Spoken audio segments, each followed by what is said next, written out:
3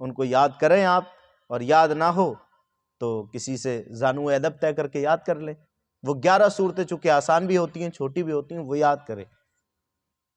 اب آپ نے الحمد پڑھ لی، سورت ملا لی، اس کے بعد آپ اللہ اکبر کہتے ہوئے رکوع میں جائیں۔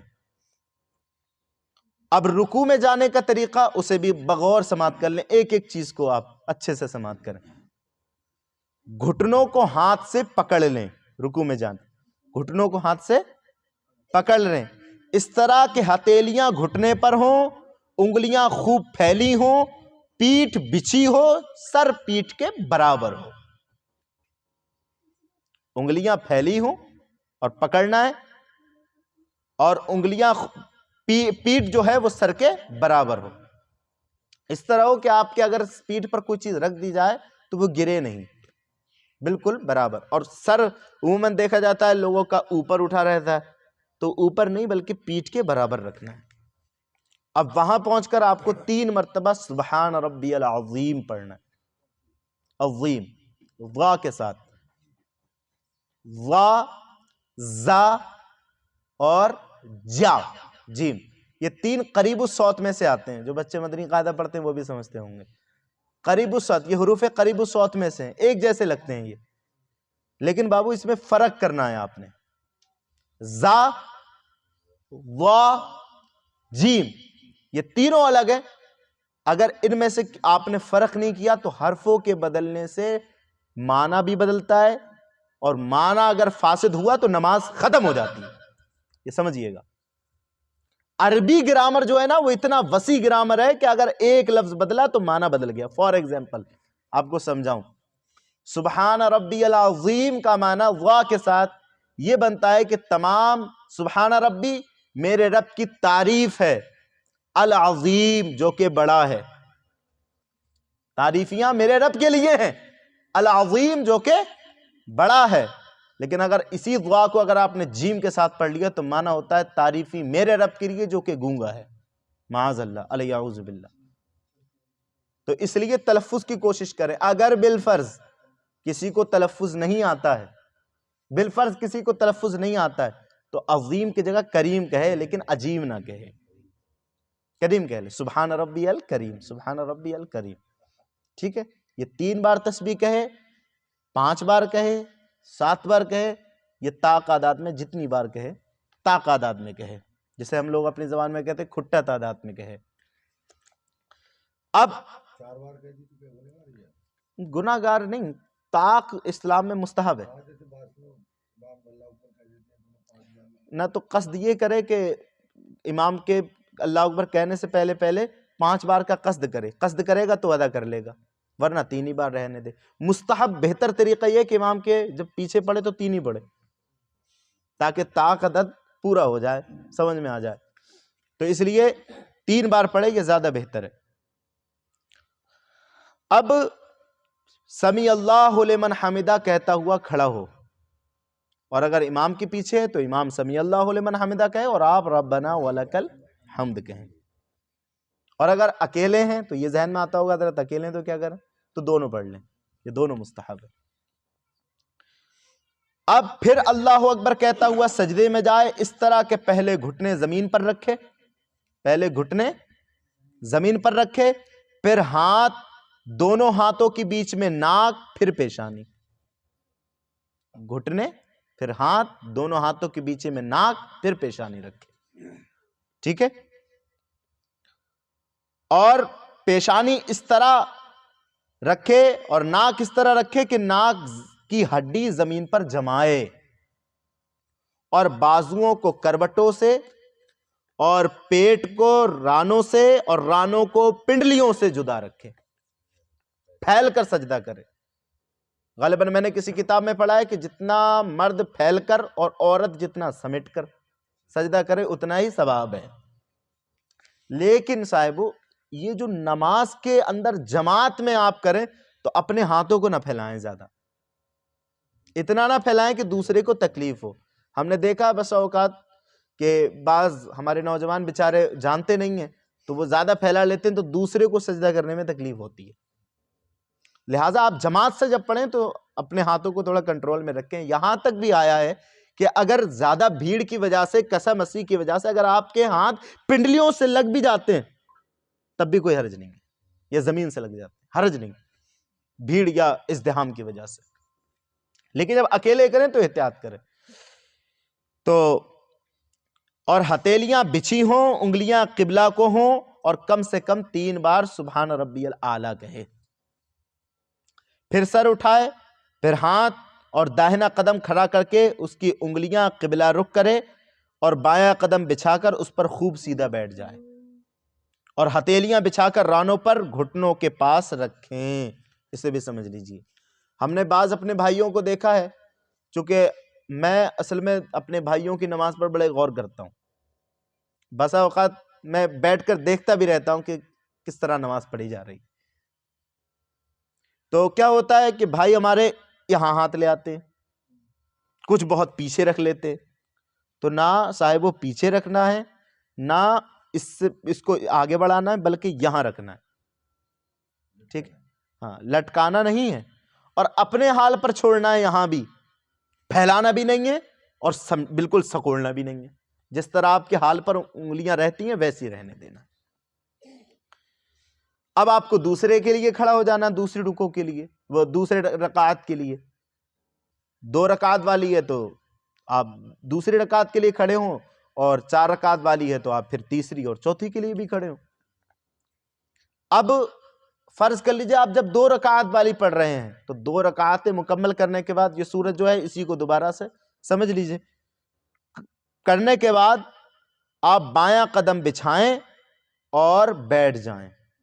دونوں رکعت پورے کرنے کے بعد، دونوں سجدے کرنے کے بعد بایاں قدم بچھا کر اس پر بیٹھ جانا. سرین پر نہیں بیٹھنا ہے، قدم پر بیٹھنا ہے. ٹھیک ہے، اور عورتوں کے لیے بھی میں عرض کروں گا کہ انہیں قدموں پر نہیں بیٹھنا، سرین پر بیٹھنا ہے. اب پڑھے التحیات. اب التحیات کے تعلق سے بھی مسئلہ سن لیجئے. اگر آپ 4 رکعت والی پڑھ رہے ہیں اور فرض پڑھ رہے ہیں، فرض، کیونکہ نمازوں کی کئی ساری کوالٹیز ہیں نا، فرض بھی ہوتی ہے، واجب بھی ہوتی ہے، سنت بھی ہوتی ہے. سنت میں بھی 2 کوالٹی ہیں، مؤکدہ اور غیر مؤکدہ. اب یہ مسائل اتنے ہیں کہ سمجھاؤں تو بہت سارا وقت جائے گا. انشاءاللہ میں دھیرے دھیرے سمجھاتا رہوں گا انہیں. تو اگر فرض والی پڑھ رہے ہیں آپ، فرض والی، تو آپ کو اگر 4 رکعت کی نماز ہے تو 2 رکعت کے بعد آپ کو التحیات پڑھ کر سیدھے اٹھ جانا ہے. التحیات کے بعد کچھ بھی نہیں پڑھنا ہے. اگر آپ نے اللہم صلی علی محمد تک پہلے قاعدے میں پڑھ دیا تو آپ پر سجدہ سے واجب ہو گیا، اور جان بوجھ کر تو نماز دوبارہ پڑھیں.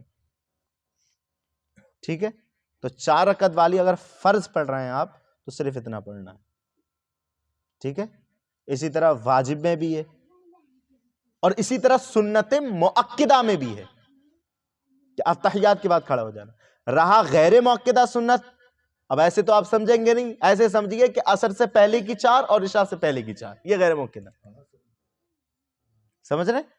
ان میں آپ نے کیا کرنا ہے، التحیات کے بعد پورا درود ابراہیمی بھی پڑھنا ہے، دعائے معصورہ، وہ دعا ربنا آتنا جس کو یاد ہو، یا اللہم اغفر لی یاد ہو، وہ پڑھنا ہے. پڑھنے کے بعد پھر کھڑا ہونا ہے. تیسری رکعت میں ثنا بھی پڑھنا ہے، الحمد بھی پڑھنا ہے، سورت بھی ملانا ہے. ٹھیک ہے، ماشاءاللہ، اچھا ہے، اسی طرح پڑھنا ہے.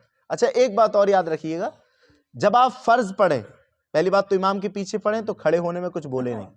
ہم نے پڑھتے ہوئے بھی دیکھا ہے لوگوں کو قرات کرتے ہیں، نہیں، صرف قرات نہیں کرنا ہے، باقی سب کرنا ہے. آپ نے امام چاہے زور سے پڑھے یا آہستہ پڑھے، آپ نے خاموش رہنا، صرف ثنا کے بعد خاموش رہنا.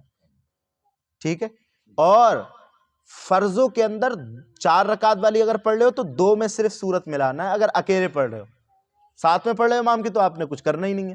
اکیلے اگر آپ پڑھ رہے ہیں، بسا اوقات آپ کی نماز، وہ جماعت چھوٹ جائے، اللہ نہ کرے ہماری جماعتیں چھوٹے، لیکن چھوٹ جائے تو آپ نے 2 رکعتوں میں سورت ملانا ہے، 2 میں صرف الحمد پڑھنا ہے. ٹھیک ہے، تو اب چونکہ اب ساری رکعتیں سمجھیے ختم ہو گئیں، اب ہم آخری قاعدے میں بیٹھے ہیں. تو بیٹھ گئے کیسے؟ بایاں ہم نے پیر بچھا دیا اپنا اور پیر پر ہم بیٹھ گئے. ٹھیک ہے، اب بیٹھنے کے بعد ہم پڑھیں التحیات للہ. والد صاحب نے فرمایا کہ پریکٹیکلی طور پر اگر کسی کو پوچھنا ہو تو درس قرآن کے بعد میں انشاءاللہ آپ کو دکھاؤں گا بھی کہ کس طرح کرنا ہے، رک جائیے گا۔ التحیات للہ والصلوات والطیبات، میں ایسے ہی پڑھ رہا ہوں جس طرح نماز میں آپ نے پڑھنا ہے، جلدی جلدی نہیں کرنا، التحیات للہ والصلوات اس طرح نہیں، مزہ ہی نہیں آئے گا پھر۔ التحیات للہ والصلوات والطیبات السلام علیک ایہا النبی ورحمۃ اللہ وبرکاتہ، السلام علینا وعلی عباد اللہ الصالحین، اشہد ان لا الہ الا اللہ واشہد ان محمدا عبدہ ورسولہ۔ اب یہاں جو تشہد آپ پڑھ رہے ہیں تو اس میں ایک کلمے پر آپ نے کچھ کرنا ہے، وہ میں سکھا دیتا ہوں، آپ کرتے بھی ہوں گے، ٹھیک ہے؟ جب کلمے لا کے قریب پہنچے، اشہد اللہ، اس کے قریب پہنچے تو دائیں ہاتھ کی بیچ کی انگلی اور انگوٹھے کا حلقہ بنائیں، یہ بنانا ہے، انگوٹھے کا اور اس کا حلقہ بنائیں، اور چھنگلیاں اور اس کے پاس والی انگلی کو ہتھیلی سے ملا دیں، ٹھیک ہے؟ اس کو کیونکہ یہ تو آپ نے اٹھانا ہے، تو یہ اور یہ ملانا ہے، اور یہ دونوں جو ہے اس کو ہتھیلی سے ملا دینا ہے، اور پھر لا پر اٹھانا ہے، اللہ پر گرانا ہے۔ فار ایگزامپل دیکھ لیجئے، اشہد ان لا الہ الا اللہ، ٹھیک ہے؟ پھر آگے بڑھ جانا ہے، اور سب انگلیاں فوراً سیدھی کر لینا ہے۔ اب اگر 2 سے زیادہ رکعتیں پڑھنی ہیں تو اٹھ کر کھڑا ہو اور اسی طرح پڑھے، مگر فرضوں کی ان رکعتوں میں الحمدوں کے ساتھ سورت ملانا ضروری نہیں۔ اب یہاں ضروری نہیں آیا ہے، تو اس طرح یہ سمجھ لیجئے اگر کسی نے ملا لی تو نماز میں کوئی اثر نہیں پڑے گا، سمجھ رہے؟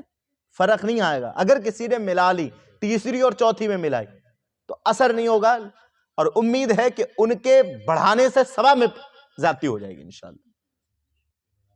لیکن ضروری نہیں فرضوں میں، ٹھیک ہے؟ باقی فرضوں کے علاوہ جو ہے سب میں ملائیں گے آپ۔ اب چونکہ آپ کی آخری رکعت ہے، التحیات آپ نے پڑھ لی، اب آپ درود ابراہیمی پڑھیں گے۔ اللہم صلی علی محمد وعلی آل محمد کما صلیت علی ابراہیم وعلی آل ابراہیم انک حمید مجید، اللہم بارک علی محمد وعلی آل محمد کما بارکت علی ابراہیم وعلی آل ابراہیم انک حمید مجید۔ اس کے بعد جو دعائیں بزرگوں سے منقول ہیں وہ پڑھیں عربی کے اندر۔ دعا کی عمومیت ہے، یہاں پر اجازت دی گئی ہے کہ کوئی سی بھی دعا پڑھ سکتے ہیں، لیکن عربی میں ہو، اردو میں نہ ہو، کوئی سی بھی دعا پڑھ سکتے ہیں، لیکن بہتر اور مستحب سنن میں سے یہ ہے، نماز کی سنتوں میں سے یہ ہے کہ جو دعائیں قرآن پاک سے یا بزرگوں سے منقول ہیں وہ پڑھیں۔ اب وہ کون کون سی ہیں، میں وہ آپ کو 3 دعائیں عرض کرتا ہوں، جو بھی آپ کو سہل لگے، آسان لگے، اس کو یاد فرما لیجئے گا۔ پہلی، اللہم ربنا آتنا فی الدنیا حسنۃ وفی الآخرۃ حسنۃ وقنا عذاب النار۔